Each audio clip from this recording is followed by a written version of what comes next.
Bonjour à vous tous. Aujourd'hui, en ce mois d'août 2022, ce deuxième vidéo est intitulé Le changement de vision du monde. Mais avant tout, nous allons faire un petit retour sur le premier vidéo. Alors ici, j'ai un tableau qui montre bien... Attendez, je vais éteindre la lumière, on va peut-être mieux voir. Donc, dans le premier vidéo, on a vu qu'à la naissance de Jésus, en l'an 1, il s'est passé trois choses, en tout cas en particulier. La première, c'est dans la marche de l'humanité, dans la marche du monde, qui est aussi la marche de l'ancien monde, qui venait depuis des milliards d'années dans le passé, en l'an 1, est descendue sur Terre une impulsion nouvelle. Une impulsion nouvelle, qu'on pourrait dire, ça a pris quand même des années et des siècles avant de vraiment bien descendre sur Terre. C'était l'impulsion d'un nouveau monde. Ensuite, avant l'an 1, on a vu aussi, c'était aussi le passage de l'Ancien Testament au Nouveau Testament. Donc, on voit déjà qu'il y a un basculement d'une réalité à une autre réalité. Et ensuite, on a vu que les années qui diminuaient avant Jésus, donc on était à moins l'an 2000, moins l'an 200, jusqu'à moins l'an 1. Et là, tout d'un coup, on est passé à l'an 1. Il n'y a pas l'année 0, ça n'existe pas. On est passé de l'an moins 1 à l'an 1. Et ensuite, on est monté l'an 20, l'an 200, aujourd'hui l'an 2000, etc. La deuxième étape que nous avons vue aussi, cette fois-là, ça concerne le Christ, lors de sa crucifixion et de sa résurrection. Il s'est passé trois choses importantes, et ces trois choses-là concernent beaucoup Gaïa la Terre.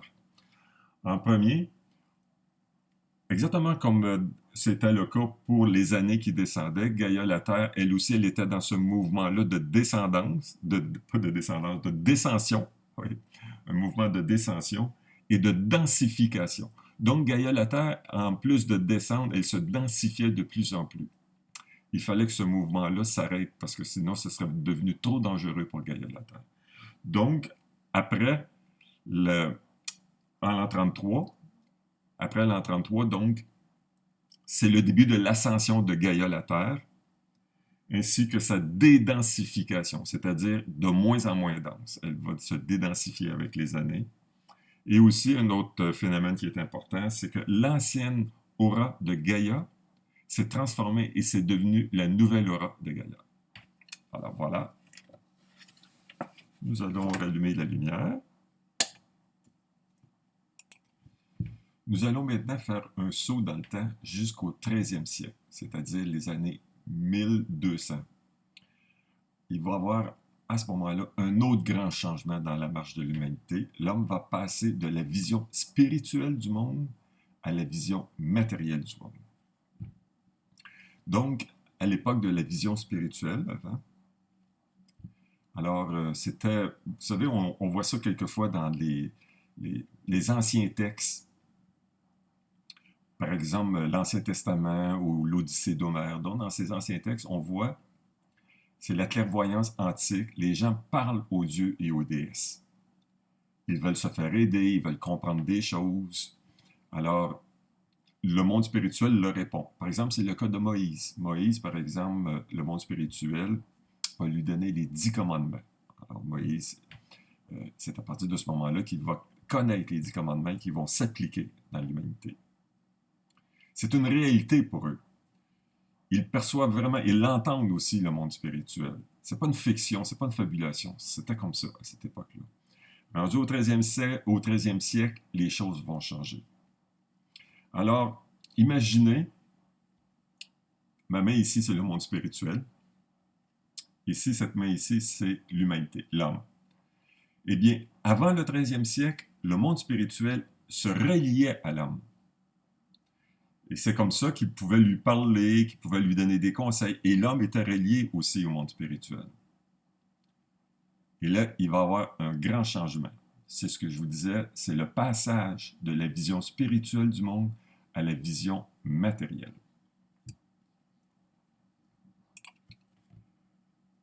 Donc, le monde spirituel va s'éloigner de l'être humain, va s'éloigner de plus en plus, afin de laisser l'être humain seul face à lui-même. Donc, en s'éloignant, automatiquement, l'être humain va se retourner et en se retournant, automatiquement, ce qu'il va faire, c'est qu'il va se mettre à explorer le monde de la matière, à découvrir le matérialisme, tout en étant coupé du monde spirituel. Évidemment, ce mouvement-là, cet éloignement du monde spirituel est un mouvement ou une évolution normale, saine et nécessaire. Il fallait que ce soit comme ça, pour que l'homme puisse se transformer complètement. Pour qu'il ne soit plus, premièrement, dépendant du monde spirituel, mais aussi pour qu'il devienne autonome et souverain par lui-même. Donc, ça va lui permettre, grâce à cette séparation-là, ça va permettre à l'homme de gagner son identité propre, qui il est vraiment. Il va aussi développer de plus en plus la conscience de soi. Nous allons voir aussi que le 20e siècle est on dit souvent c'est le siècle de la conscience de soi. Eh bien, on se dirige vers ça, le 20e siècle, et encore plus, évidemment, le 21e siècle. Il va aussi développer la nouvelle clairvoyance. On a vu que l'ancienne clairvoyance, la clairvoyance antique qui datait, c'est-à-dire avant Jésus et le Christ, eh bien maintenant, c'est la nouvelle clairvoyance qui va se développer. On va en parler de ça un peu plus tard. Sa pensée va s'individualiser de plus en plus aussi. Et ce qui est très important, il va cultiver de plus en plus son libre arbitre. L'homme va devenir, bref, si on pourrait dire, là, d'une façon générale, l'homme va devenir souverain, un homme souverain. Et c'est ça, et c'est la raison pour laquelle le monde spirituel s'éloigne ainsi de l'homme, pour le laisser seul dans son cheminement. Durant tout ce temps, il ne faut pas oublier que l'ancien monde continue son cheminement, et tranquillement pas vite se développe aussi l'impulsion d'un nouveau monde. Même chose pour Gaïa la Terre. Gaïa la Terre, elle va continuer son ascension, elle va continuer à se dédensifier, à devenir de moins en moins dense. Donc, vous voyez, il y a Gaïa la Terre qui, elle, se dédensifie de plus en plus, se spiritualise de plus en plus, et l'homme, lui, va plutôt suivre un mouvement vers le matérialisme, qui va durer quelques siècles. On va le voir, qui va durer quelques siècles, afin d'arriver à une époque, celle d'aujourd'hui, qui est une époque où ça va être cette transformation-là qui va commencer à apparaître. Pour bien comprendre cette étape évolutive du 13e siècle, où l'homme doit passer de la vision spirituelle du monde à la vision matérielle du monde, je vais vous lire un texte d'un auteur et un grand spécialiste de l'évolution spirituelle de l'humanité. Il s'agit de Pierre Lassalle. Voilà. Pour que l'être humain acquiert une vraie liberté, il faut qu'il soit définitivement coupé du monde spirituel. Parce qu'il doit être livré à ses 5 sens, à son corps physique, au monde physique, pour ne plus du tout se sentir porté par le monde spirituel. Ce stage naturel de notre évolution a pour but d'inciter l'homme à développer sa propre sagesse, sa propre intelligence, par lui-même, afin de se sentir totalement libre et responsable de sa destinée et de sa planète. Ce qui se passe étape par étape, et à partir du 13e siècle, il y a un basculement. On passe d'une vision féminine, yin ou spirituelle du monde, à une vision masculine, yang ou matérielle du monde, qui se développera largement à la Renaissance avec l'apparition de la science matérialiste. La mission de l'être humain est de conquérir la Terre et ses mystères. C'est la science d'aujourd'hui, notre science matérialiste. En apprenant à penser par lui-même, l'être humain va devenir conscient de lui-même. C'est le début d'une ère de conscience de soi. Il est un être humain devenant capable de penser et de décider par lui-même, disposant d'un libre arbitre important, grâce à une pensée pleinement individualisée et à laquelle il peut gagner une identité propre. Petit à petit, un autre monde émerge, la civilisation matérialiste, inconscient du monde spirituel, mais ayant la redoutable mission de se débrouiller seul dans son évolution, sans se perdre dans les ténèbres, ni détruire la Terre. La création de la science matérialiste est un progrès, car l'être humain ne sera pas aidé par le monde spirituel. Voilà. Donc, ce grand changement qui a lieu au 13e siècle, en l'an 1200, nous sommes dans le dernier quart, qu'on pourrait dire, du Moyen Âge. Et 300 ans plus tard, environ, va apparaître la Renaissance. C'est le début de la Renaissance. Donc, pendant 300 ans, le monde spirituel s'est retiré de plus en plus de l'être humain et l'être humain a développé de plus en plus, justement, cette pensée et la science matérialiste. Mais il y a un autre phénomène qui apparaît aussi, c'est le développement de la science et de la vision religieuse, de la religion. Donc, avec la science et la vision spirituelle qui s'éloignent, ou même qui disparaissent, va apparaître deux nouveaux mouvements, qui est justement le mouvement matérialiste et celui de la religion. Il ne faut pas oublier que la religion, à cette époque-là, elle est complètement différente de la spiritualité. Un point tel qu'elle va carrément s'opposer et devenir complètement différente. Alors, pour bien voir ça, cette différence-là, ce passage de la vision spirituelle aux deux autres visions, je vais vous lire un texte de Brigitte Maffrey, qui a vécu de 1957 à l'an 2020 et qui nous parle justement de cette transformation de l'une à l'autre partie du Moyen Âge jusqu'à la Renaissance. La Renaissance instaure une charnière entre l'époque médiévale et l'émergence du monde moderne ou matérialiste. Ce que ressent inconsciemment l'être humain de la Renaissance est un abandon de la part du monde spirituel. Il en nourrit une grande colère, qui dure encore de nos jours. Par contre-coup, l'être humain rejette le monde spirituel et ne s'intéresse plus qu'au monde physique, ce qu'il fait brillamment. En effet, la Renaissance est une période très riche au niveau de l'art, de la littérature et de la science. Dans la société, un clivage apparaît. Il y a d'une part la science et d'autre part la religion. La science ne parle plus du monde spirituel. Elle l'ignore, donc elle n'étudie que le monde physique, le monde matériel. La religion, qui de toute façon n'a plus, elle non plus, accès au monde spirituel, ne se base que sur des croyances, se durcit davantage, renforce les dogmes. À ce moment-là, la religion est excessivement intolérante, ce qui se traduit par l'Inquisition. Le grand changement de vision du monde, que je vous décris depuis tantôt, qui concerne l'Europe, ne touche pas l'Amérique encore. Ça ne concerne pas encore les Autochtones ici en Nouvelle-France. Donc, ce mouvement-là, tantôt que je vous parlais du monde spirituel qui s'éloignait de l'homme pour qu'il se retourne vers la matière, ce n'est pas le cas en Amérique. Le monde spirituel va continuer à se relier à l'Autochtone. Donc, à partir de 1200, ce phénomène-là qui se produit en Europe va se produire beaucoup plus tard. Ça va prendre environ 500 ans, un demi-millénaire, avant que ça touche la Nouvelle-France, l'Amérique. C'est avec l'arrivée des colons français qui vont bâtir la Nouvelle-France, c'est avec l'arrivée de ces colons-là que ce mouvement-là, ce mouvement évolutif va commencer à s'intégrer lentement dans la civilisation des Autochtones. Donc, c'est surtout dans les années, je pourrais dire, dans les années 1700, en 1600, ça va être très léger, 1700, et là, en 1800, il va y avoir ce grand basculement-là. Et là, à partir des années 1800, le Nouveau Monde va commencer à s'éloigner des Autochtones. Et eux aussi vont se retourner vers le monde matériel. Et ils vont vivre une grande souffrance, comme l'être humain. Vous savez, tantôt je vous parlais de l'être humain qui pendant des siècles est coupé du monde spirituel. Est coupé du monde spirituel. Eh bien, l'être humain va vivre une grande souffrance, comme les Autochtones vont le vivre, mais 500 ans plus tard.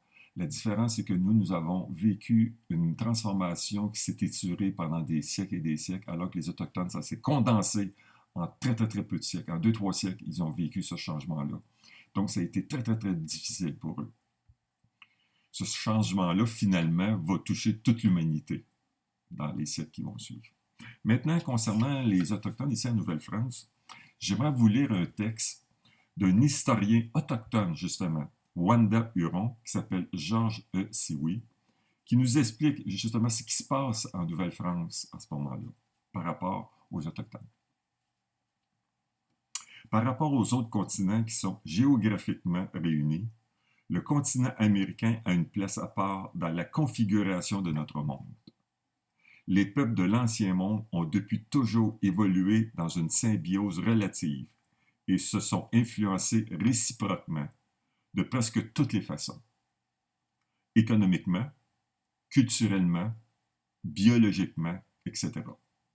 Pour sa part, le Nouveau Monde a été durant tout ce temps presque totalement isolé et a donc pu élaborer et préserver des façons d'être et de vivre très particulières.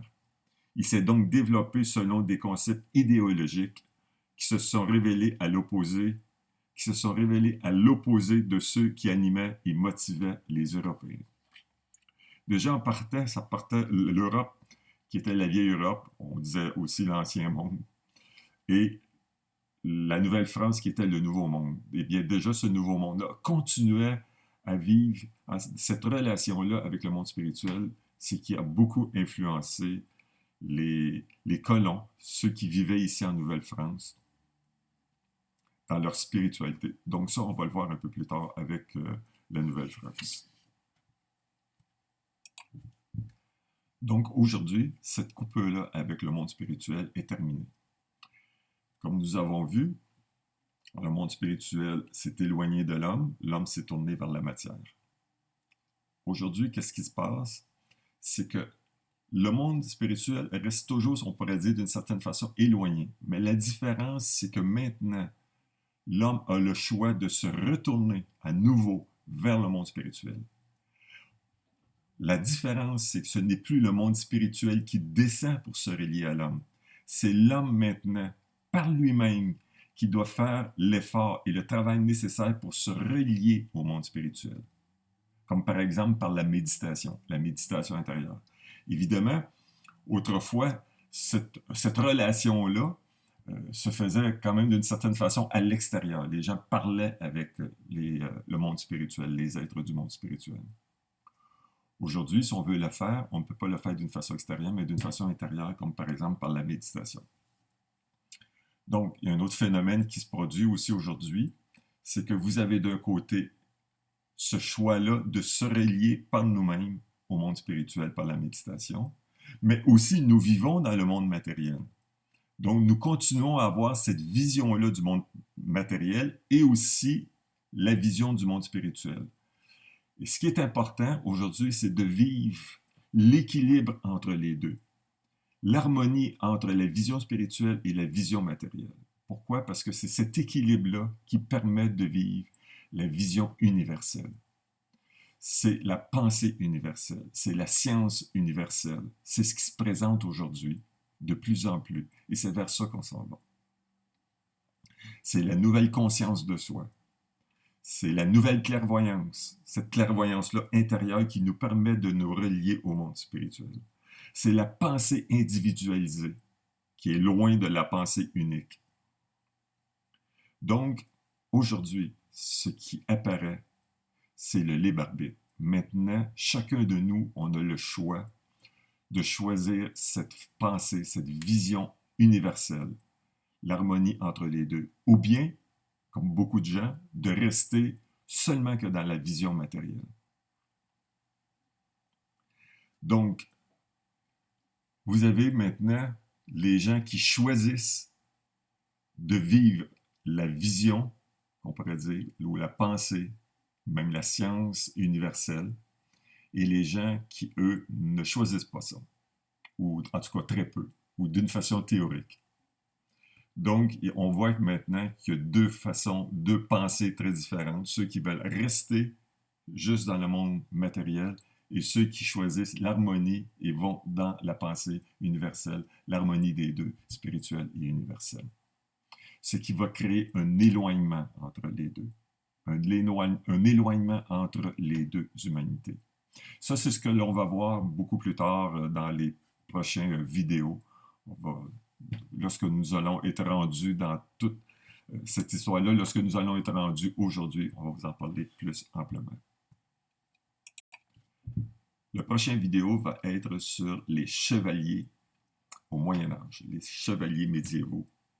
Nous allons voir l'importance de l'aspect spirituel chez les chevaliers, justement. La dame qui est avec le chevalier aussi, les troubadours, toute cette époque-là. Cette relation importante entre les chevaliers et la Nouvelle-France. Et oui, parce que les habitants de Nouvelle-France, dont entre autres les Autochtones, il y a une relation directe entre les Autochtones de la Nouvelle-France et les chevaliers médiévaux.